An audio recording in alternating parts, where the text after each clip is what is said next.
Welcome back, friends. Lost Guy here. It's time for more. The Great Ace Attorney. So, realization: Lestrade is probably not Watson. Lestrade's got to be the Emma of this game. That's who that's got to be. Lestrade's going to be helpful in the future. Maybe. I don't know. But they're probably supposed to be like past Emma.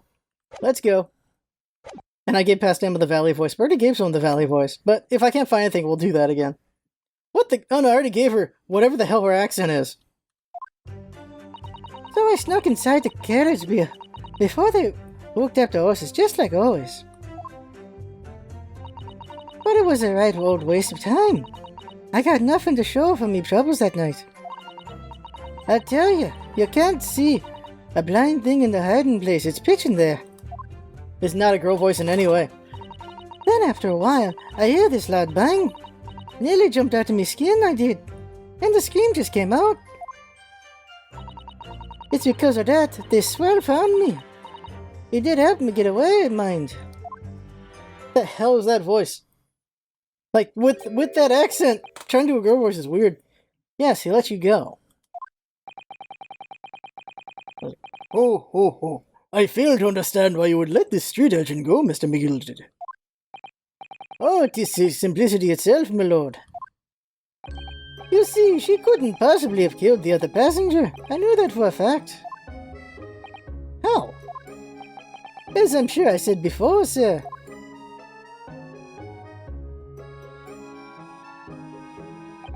I was sitting right on top of the place where she was hiding herself. I think a demonstration is called for. You see, I was sitting here, and she was right there. So this is where I sat that night. And the cubby hole of which you have spoken is underneath this seat, I presume? Hey. Yes, it does appear just large enough to accommodate someone of the girl's stature. Aye, but of course, the wee lass was stuck in there. Because I parked myself on the seat for the duration. Oh. So you see, that's why I let the lass bolt. I knew that if the police found her there, they'd automatically assume she'd done it. But I couldn't live with myself if a young life was ruined when all the time I knew she was innocent. Even though you must have realized your actions would result in your own innocence being called into question. Not at all, my lord, not at all. Oh. I knew in my own heart that I was innocent. So I thought, it was worth taking a punt on my own good name for the sake of this less fortunate lass. My goodness. What a perfect gentleman. My lord! This fine example of a man cannot possibly be guilty of a heinous crime like this. I'm ashamed of myself for never doubting you, sir. Did we just get full innocence? No, there's still that lady. Okay. There's still her. Okay. Did we get full innocence? Did we just win? With calm, calculated reasoning, one arrives clearly at the truth every time. Oh! Wait. Okay. Alright. So... how does the prosecution react? Do they also get a submission examination? Saints alive! All 6 members of the jury consensual and are leading to a verdict of not guilty. I assume Von Zeeks can react. Listen, now, hold up. Well, it must mean. It must mean what? That we're victorious. It's not over yet. He also can probably turn them back. We've won? Are you sure? Objection! Here it comes. Leg.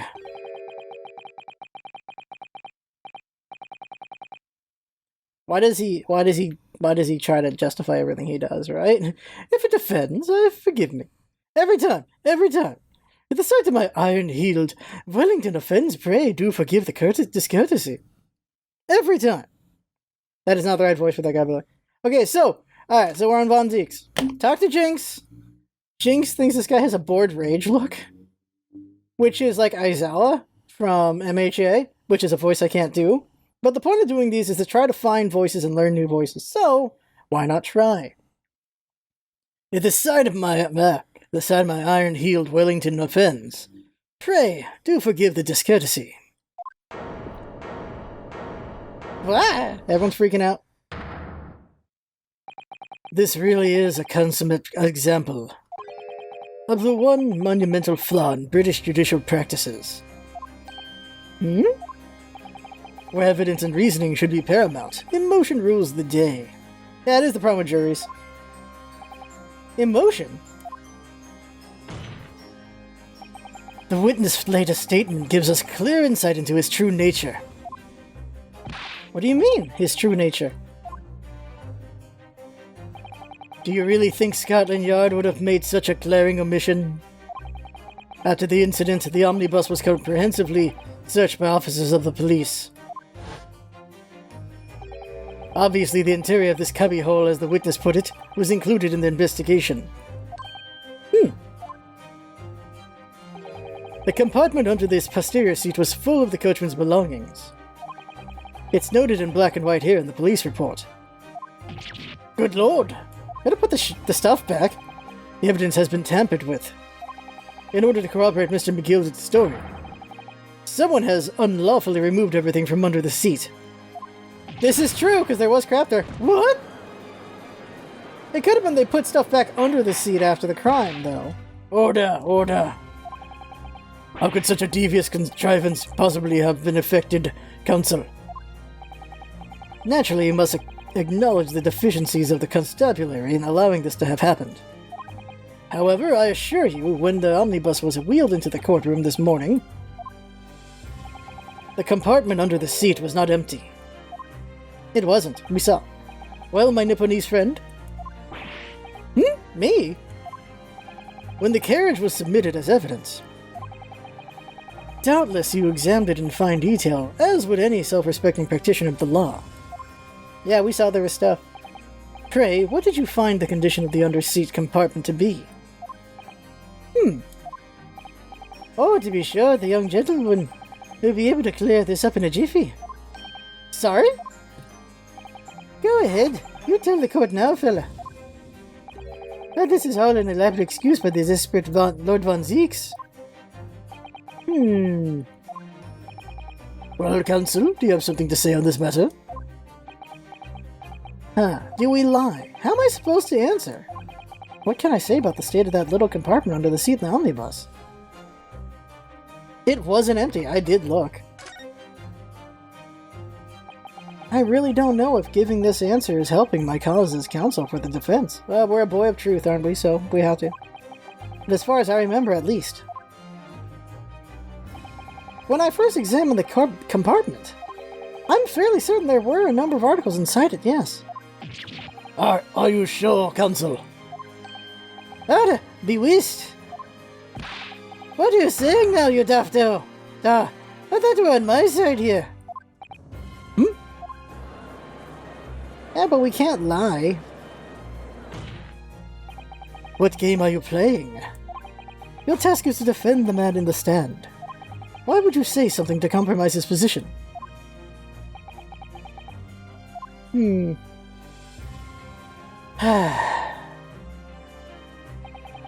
As the advocate for the defense in this trial, I confess I'm still not entirely sure where I stand.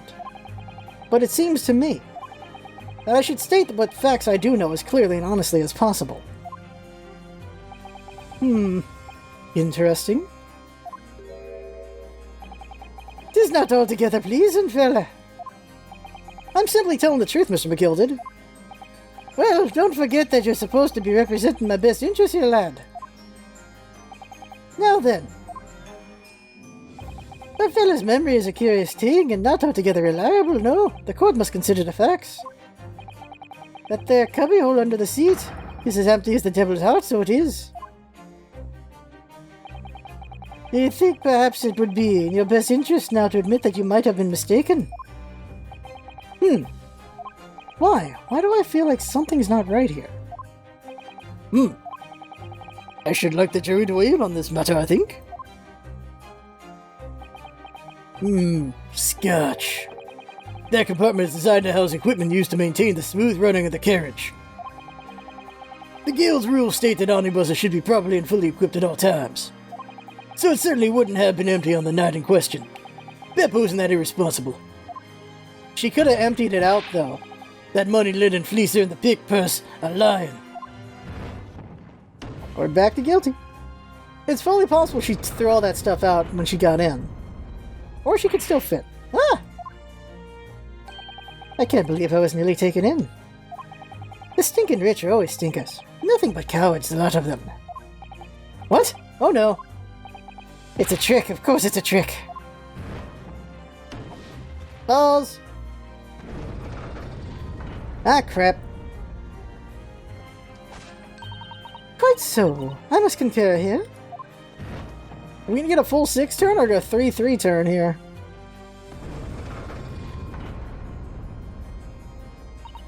With calm, calculated reasoning, one arrives clearly at the truth every time. Yes, but every time a different truth, it seems.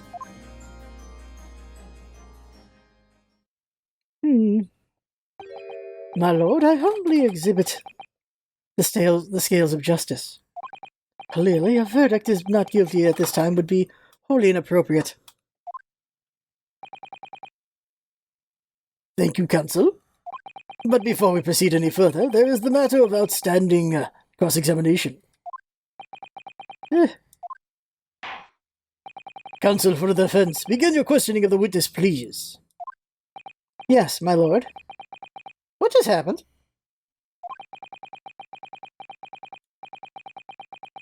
The whole balance of the trial just shifted almost beyond recognition. The Reaper of the Bailey is at work, it would seem. I gotta work on that voice still. It's getting a little edgeworthy, which is not where it's supposed to go. What the girl saw. Grace. So you were already in the omnibus before it even set off on its run? It has to if she was under him. Well, yeah, I mean, what's the point of spending a joy to make a few bob, eh? That's a rum idea, isn't it? Suppose she means there's no point spending money to make money. It actually makes sense. Counsel, may I remind you that this girl is a petty thief? Kindly refrain from entertaining her tenants. Well, it does clear up a little mystery of the fares and all. Poor paying passengers at 5 pence apiece. Make it a 20 to which the cabman testified. And one to scrap case riding for free. The red conch of a driver always goes for some grub before its last run, see? So that's when I slip into the carriage and get myself hidden under the seat. Nice and easy, right? But your hiding place is a storage compartment. Full of equipment for the coach, no?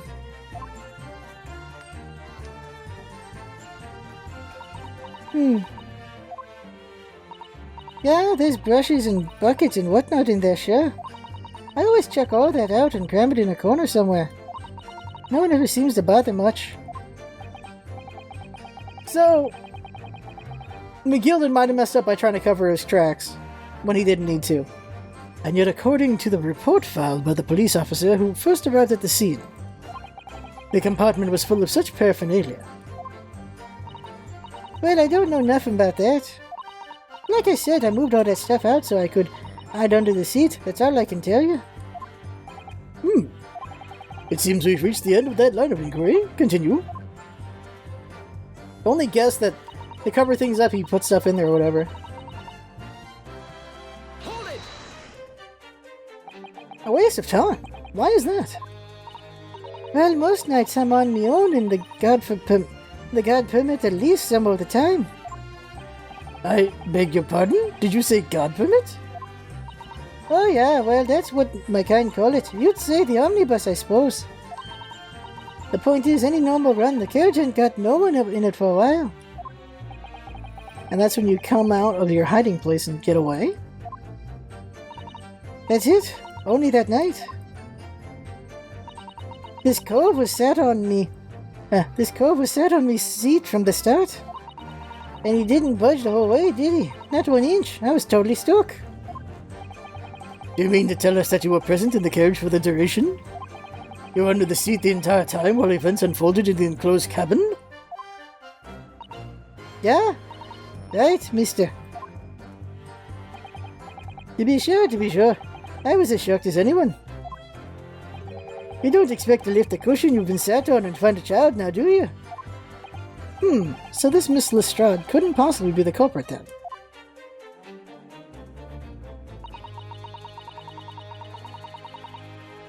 Hold it! So you couldn't see out into the cabin at all? Not a jot. Most days I push the cushion up with me head and I look out the crack.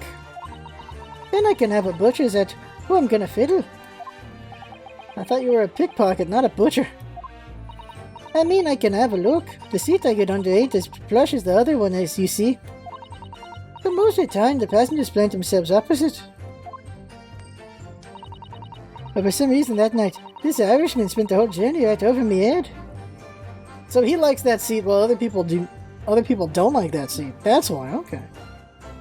Because it's not, because there's a compartment under it, it can't be as well upholstered, is that the right word?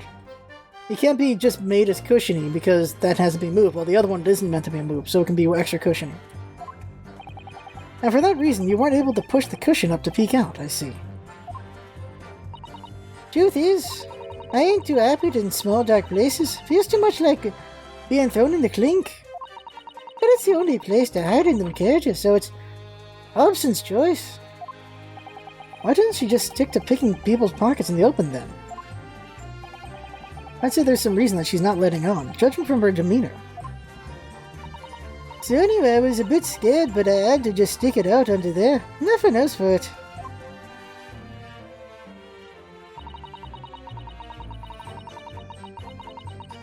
Hold it! When you say a loud bang, do you mean the noise of someone falling to the floor? Could have been, I suppose. I don't remember as well. Point is, it made me jump. And you let out a scream involuntarily? That's right, and then I felt the cushion over my head get lighter all of a sudden. Presumably when the defendant got up in order to help the victim, yes? Or not? It could equally have been the moment the accused stood in order to stab his victim, could it not? Well, girl, did you see what happened at the crucial moment? Yeah, I saw it. Huh? I pushed up the cushion and had a quick butcher's while I had the chance, didn't I? The Irishman was sitting up the bloke, what had fallen to the floor in the seat opposite. That matches Mr. McGilda's account, of course. But then, the fella suddenly turns around and looks right at me. I sunk back down again, but it was too late by then. I should never have risked looking.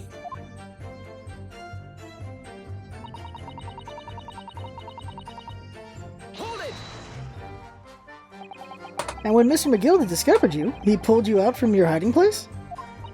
I was scared stiff, I was. He dragged me out and sat me down on the seat and all. Next to the victim, Mr. Mason? Yeah, the bloke had a knife in his guts. He was still bleeding. Then the carriage lurched a bit and he ended up falling onto me. What? Ah, how awful. Shouldn't be blood on her? Both me hands got covered in blood. It made me feel sick as a dog. Okay, there we go. Both her hands covered in blood. That must be what the rooftop passengers saw. After that, I believe you talked with Mr. McGilda for a while? Is that correct? He asked me some stuff. Wanted to know my name and what I was up to and all and that. Then I heard something up from above. Someone screamed. Yes, Mr. First on the roof deck. One would presume. But I didn't want no one seeing my face, so I didn't look up. Then the horses were drawn up smartish and this Irishman says to me, "Get back under the seat, I'll see that you can get away later." All 6 members of the jury had decided the defendant was innocent. For one brief shining moment, yes. It's clear that they are all still very unsure. If we could just find some conclusive piece of evidence among this new testimony, I'm sure we'd clinch the verdict we want. Yes, I think you're right, and I have this niggling feeling. Something's bothering me, but I just can't quite put my finger on it. Also, I got no clue. Okay, we need to look at the evidence again.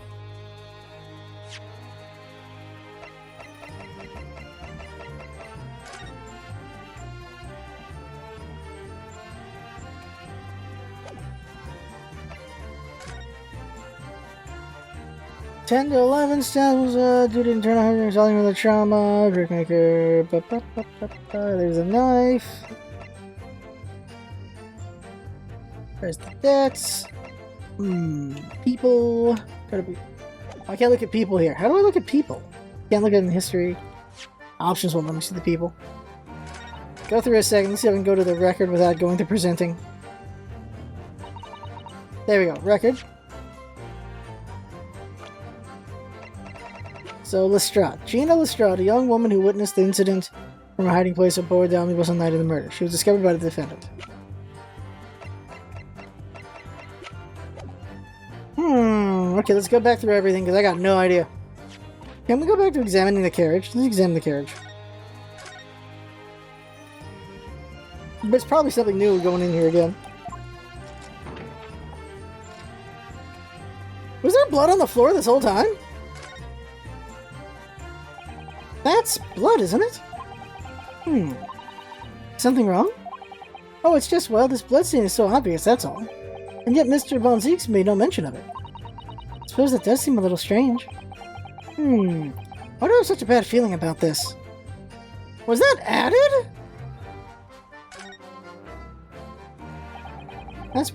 That blood's that's soaked in the seat, the victim's obviously. Yes, that would be the...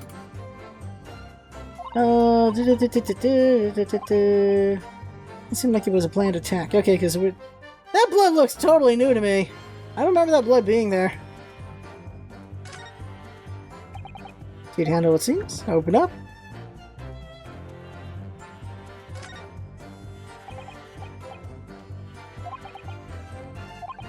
Something doesn't seem right here, but I can't put my finger on it. Yeah, okay. There's that. I don't remember that blood being there. Alright. Pull out.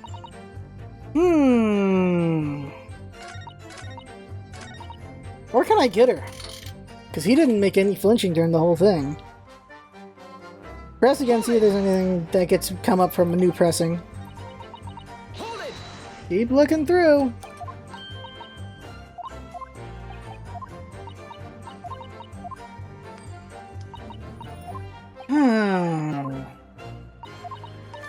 Well, no. That's new! That wasn't there a minute ago! That was not there a minute ago! So we had to replay, repress. Excuse me. Alright, here we go. Is something wrong, Mr. McGilded? Oh, I do apologize. Is there something the matter, Counsel? I'm just wondering if Miss Lestrade's last comment made something occur to you, perhaps. You seem to be thinking something to yourself. Oh, no. It was nothing important. I was feeling bad for the poor lass is all. I remember feeling desperate myself as a young lad, shut up in the dark. It was terrifying, so it was. I see, yes. I'm sure we can all sympathize. I'm still scared of the dark now.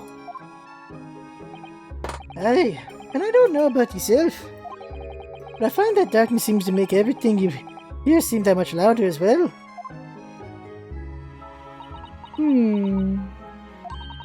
Yeah. I suppose it does, maybe. Miss Lestrade. Did you hear something that night? Anything? An unusual noise, perhaps?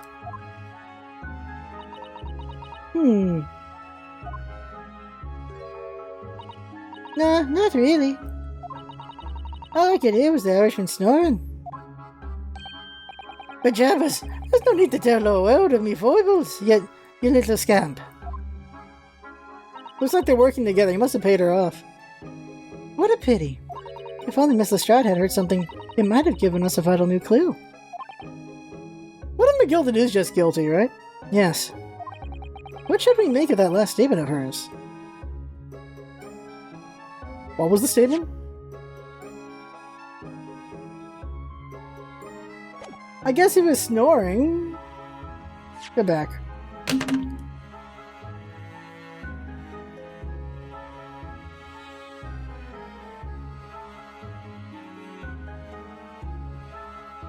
Let's say it's important.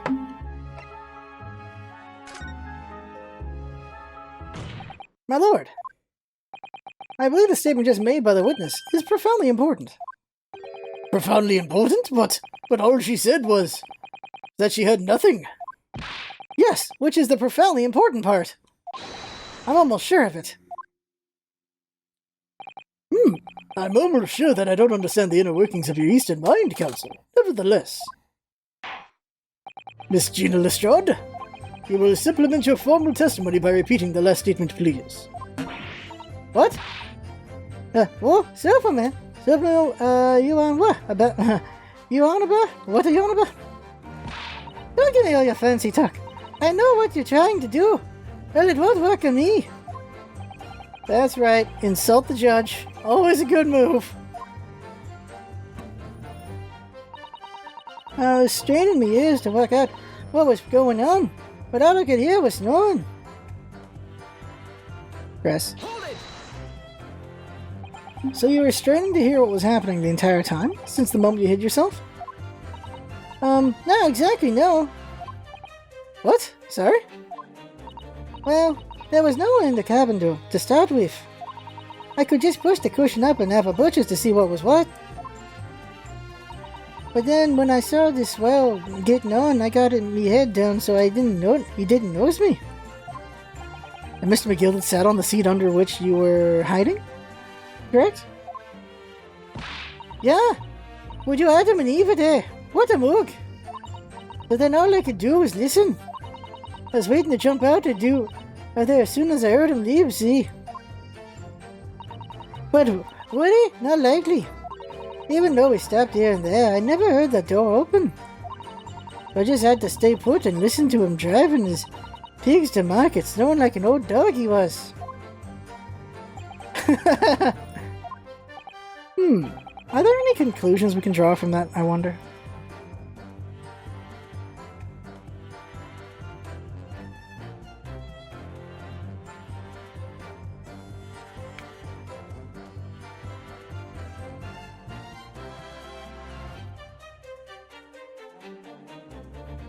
Let's say it doesn't add up. I don't know how it doesn't add up, though. Let's say it doesn't add up. Miss Lestrade, what have you just told the court? It's clearly at odds with the facts. Ah? At odds? Are you sure, man? Absolutely. It seems my learned Nipponese friend is not as dull-witted as I feared. Stefan Zeeks realized it too. I have no clue. I have no idea what we figured out. Counsel, I must insist that you bolster your claim with evidence, or some complicit party's name at the very least. Yes, my lord. I expect you to demonstrate this alleged contradiction to the court. According to Miss Lestrade, while she was hiding in the omnibus that night, she heard nothing but the sound of Mr. McGill snoring. But think, Renosuke, think. Super slap! There's something she should have heard.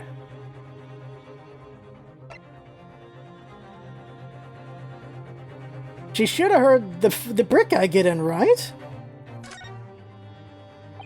Very well, my lord. Allow me to elaborate. On a particular sound that Miss Lestrade could not have failed to hear on that night in question.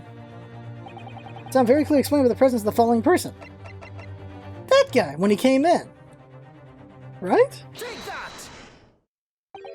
Thrice fired Mason? Yes, my lord. The sound that Miss Lestrade cannot have failed to hear is that of the victim, Mr. Mason, boarding the omnibus. Music's kicking in. And also we're pointing at John Zeeks. Order, order. Explain the reasoning, counsel. Miss Lestrade, allow me to confirm something. You claimed earlier that you were the first person on board the omnibus, is that correct? Yeah, of course I was. I got on while the driver was in the pub, didn't I? And the next person to board the omnibus was Mr. McGilded? That it was. Not a soul was in the cabin when I climbed aboard. At least not in plain sight. So you were, to all intents and purposes, alone in the enclosed cabin of the omnibus at the time. Did I not just say as much? I wasn't traveling with anyone else, if that's what you mean. Yeah, I saw him get on, remember? Put the cock under the seat cushion. He was on his own, for sure. And from what we've heard, the carriage made a number of stops after that on its onward journey. During which time, did you not hear the door opening or closing at all? No, I never heard it. That's exactly what I was listening for, wasn't it? Waiting for this world to leave. In which case, when and how did the victim end up in the carriage? Oh! We know that the victim collapsed inside the enclosed cabin of the Omnibus.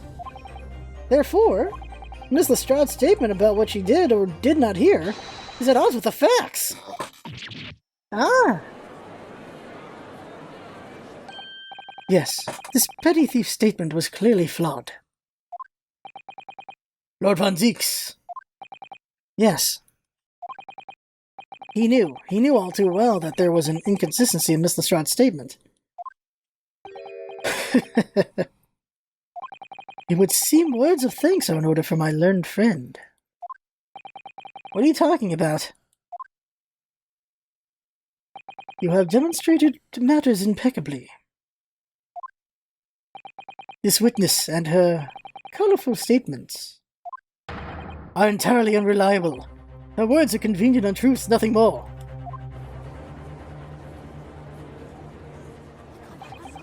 He's dead right. How could the victim possibly not have boarded the omnibus? That makes no sense whatsoever. And this girl's a pickpocket. Let's not forget that. I'm going with guilty. Oh no! Ah, crap. Oh no, not again. She didn't even say anything. I didn't want to judge the dear little mite just because she has some rather naughty ways. But I must say, I can't abide liars. And neither can I. Mr. Foreman! I didn't want to judge the girl just because she has some less than salubrious ways. But I must say, I cannot abide liars. Okay, there we go. That's where the voice is. I found it. It's in the back of the throat, way in the back. I found him. Okay. Number 5 is at the bottom of my throat. That guy's at the back. Alright. This is not a hodo. That's 5 jury members leaning towards guilty.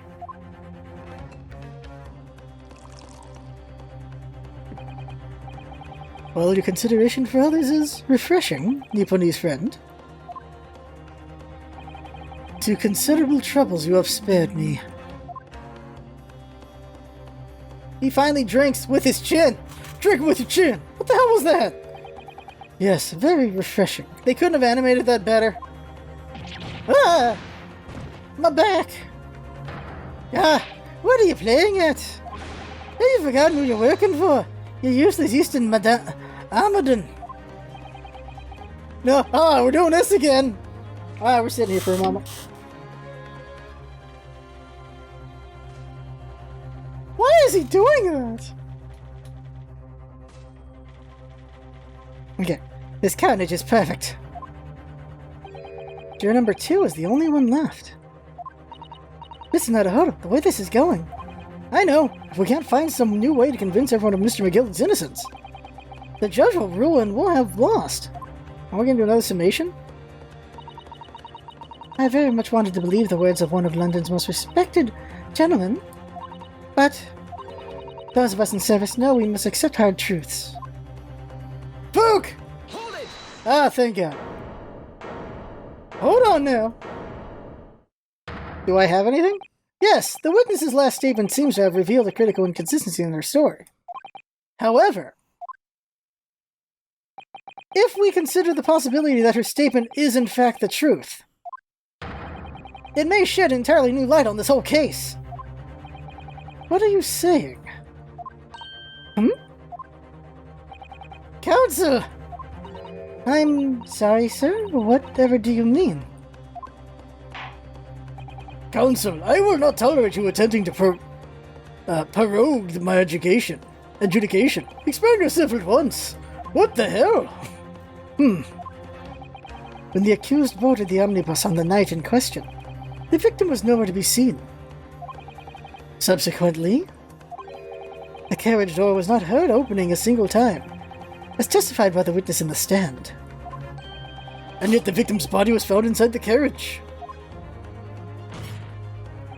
If this petty thief's words are to be believed, how do you explain the victim's miraculous appearance inside the cabin of the omnibus?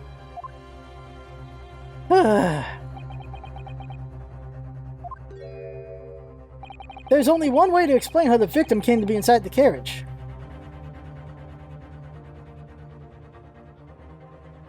What?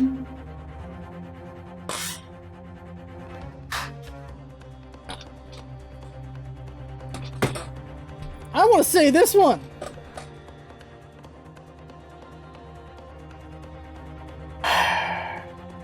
They couldn't possibly already been in there. We have blood all over the place. Okay. Yeah, blood, thud, but let's go with it. Obviously, the victim must have been placed in the carriage after he was killed. Objection! Tell me, my learned friend, what was the function of that obviously in your last sentence? Well said, Lord Domdix. The obviously is troubling me also. No. That's really not the point. The point is that the victim must have been moved into the carriage afterwards. And answer me this. How could a cadaver have been placed inside a moving carriage? Well, obviously, shit. I shall have to penalize the defense heavily for this irrelevant rambling. Ah, damn, that would have been cool. Must have learned to ramble more irrelevantly. The penalty is evidently not heavy enough, judging from these Nipponese eyes. So I ask you again. If this petty thief's words are to be believed, how do you explain the victim's miraculous appearance inside the cabin of the omnibus? Alright, okay, we're gonna try he was already in there. How does that work? He was already in there? There can't be another entrance. She would have heard the other entrance. How was he already in there?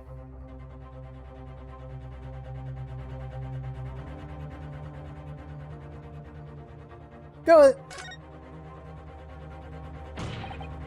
Clearly he was in there already beforehand. Objection! She said she was the first one in. Oh god, now they're hitting with clearly. Damn it! Alright. So there's another entrance. The other entrance just feels wrong. Alright. Wouldn't you hear the other entrance? Alright, so there's another entrance. How is there another entrance? Alright. Alright, well, I'm losing points here. There's another entrance. If the door wasn't opened even once, the only explanation is that the victim entered the enclosed cabin some other way. Objection! I wondered what new fantasy you would come up with in your blind panic. But behold, the omnibus is here for all to see. Window? Only one side of the enclosed cabin is furnished with a door. The other has only windows. Fixed windows which cannot possibly open. In short, there is no entrance to the cabin other than the door. Objection! But there could be. There's one possibility you haven't considered. Oh, really? Yes, one other way inside that isn't the door. Another opening of which allowed the victim to appear inside the enclosed cabin.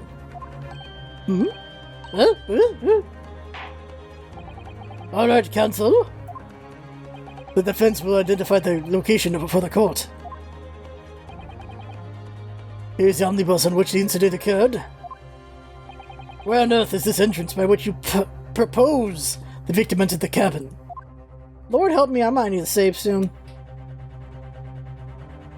The skylight?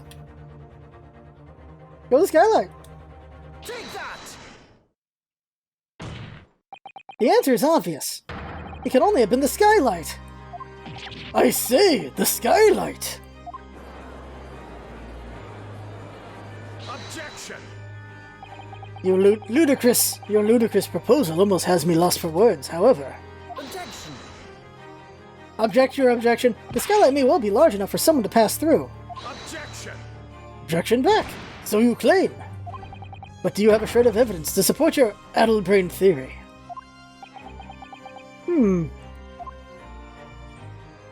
Both Mr. McGilda and Miss Lestrade said the same in their testimonies. They each claimed to have heard a loud thud such as the noise made by someone falling on the floor. Yes, which was already been explained. As the sound of the victim's falling from his seat having been assaulted with the dagger. Getting dropped in the skylight. Yeah, that would be a loud thud. Yes, it has, but would a man slipping from the seat onto the floor really have made such a loud noise as the witness described? It's a good point.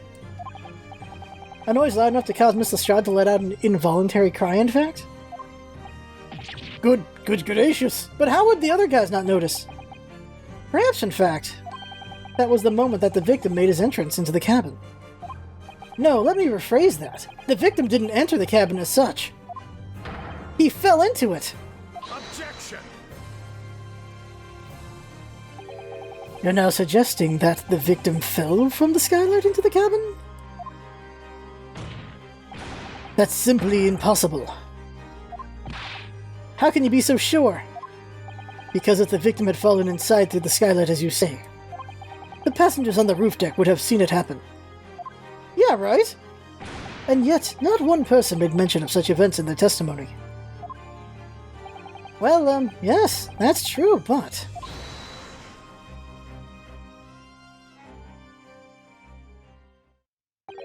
Might the humble fella make a wee comment here? Mr. McGilded?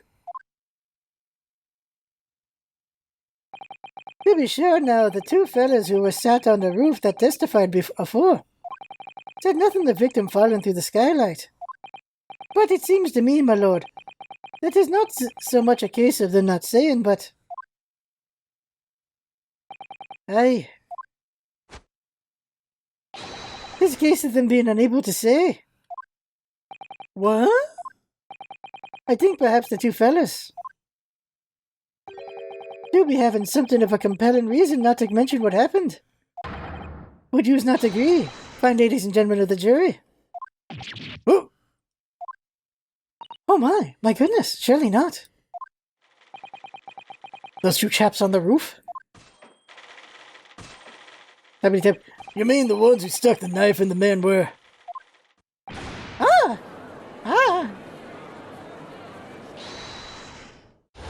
Who's saying hold it this time? Yeah, them! Alright, there we go, yeah, these two! Just what exactly are you insinuating here, you blitherer? Golly, you righter, you said... You righter, what are you insinuating? This is a flaming outrage. I've got a good mind to give you a blinker in a minute. I'll give you a shot in a minute, he said, and so will I. Mr. Fairplay! You're effectively accusing me, a city gentleman and well-respected banker. And me, a very angry hatter. A mad hatter? Just that someone like me could have stabbed that man in the guts. It's a disgrace. It's scandalous. I protest. I protest in the strongest possible terms. That's right, I protest too. About you rotten scoundrel. Everybody's up here now, okay? We're having a party. Order, order, order. This is not the time, witnesses. I will not permit this wanton invasion of the stand. Return to the anteroom at once. But it's beyond reason, my lord. It's outrageous. It's very hurtful, you know. My lord, if I may comment. Go ahead, Lord Von Zeeks. It was the defense that incited this outburst from the witnesses. My learned friend has seen fit to abandon all protocol and accuse the witnesses without proof. Accuse? I never intended to. It seems, you young Nipponese, that your command of the English tongue is wanting. You proposed to this court that the victim fell through the skylight from the roof deck of the omnibus. That hypothesis cannot possibly stand without the rooftop passengers being aware of the events. You have branded these gentlemen liars. You have intimated their criminal guilt. In our British courts of law, that is what is termed a baseless accusation. Huh. I know it was rash to put this idea forward without any actual evidence, but... No evidence! You can't just dismiss it without a second thought!